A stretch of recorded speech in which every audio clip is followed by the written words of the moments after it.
నమస్తే అండి. డే 7 మహాచండి. ఈ దేవి రూపం పార్వతి లేదా పరాశక్తి యొక్క ఉగ్ర రూపం.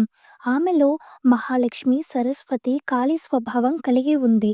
ఈమెకు ఉన్న శక్తి ఎటువంటిదంటే ఆమెలో ఇచ్ఛాశక్తి, జ్ఞానశక్తి, క్రియాశక్తి అని 3 శక్తులు కలిసి ఉన్నాయి. ఆ తల్లిని మహామాయ అని కూడా పిలుస్తారు.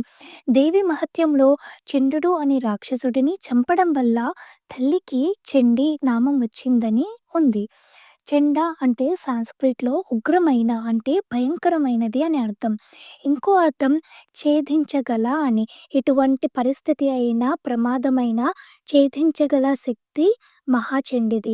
శ్రీ విద్యా మంత్రాలతో పాటు శక్తి ఆరాధనలో ప్రధాన మంత్రం చండీ మంత్రం. దేవి మహత్యాన్ని జపించేటప్పుడు ఈ మంత్రాన్ని జపించడం మన ఆచారం. చండీ మంత్రం ఎర్లీ మార్నింగ్ 4:30-6:30 మధ్యలో లేదా ఈవినింగ్ 5:45-10:30 మధ్యలో మాత్రమే జపించాలి.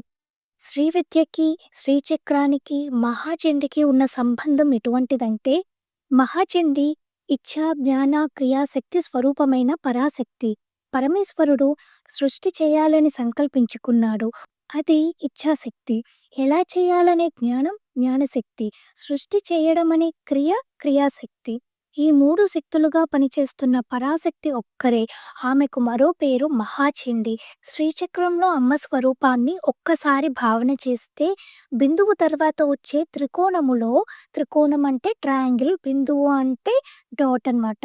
శ్రీచక్రంలో అమ్మ స్వరూపాన్ని ఒక్కసారి భావన చేస్తే బిందువు తర్వాత వచ్చే త్రికోణములో ఇచ్ఛ, జ్ఞాన, క్రియాత్మకమైన శక్తిగా అమ్మ ఉంది. ఇచ్ఛ, జ్ఞాన, క్రియ ఈ మూడింటి చేత విశ్వమంతా నడుస్తోంది. శక్తి యొక్క ప్రథమ స్వరూపం, ప్రధానమైన స్వరూపం ఇచ్ఛా, జ్ఞాన, క్రియలే. అటువంటి శక్తి రూపమే మహాచండి. ఆమె మహామాయ, ఆమె పరాశక్తి. అటువంటి దేవతకు ఒక్కసారి నమస్కరించుకుని సెలవు తీసుకుంటున్నాను. మీకు కనుక ఈ వీడియో నచ్చినట్టయితే ప్లీజ్ సబ్స్క్రైబ్ చేయండి, లైక్ చేయండి, కామెంట్ చేయండి అండ్ షేర్ చేయండి. Thank you.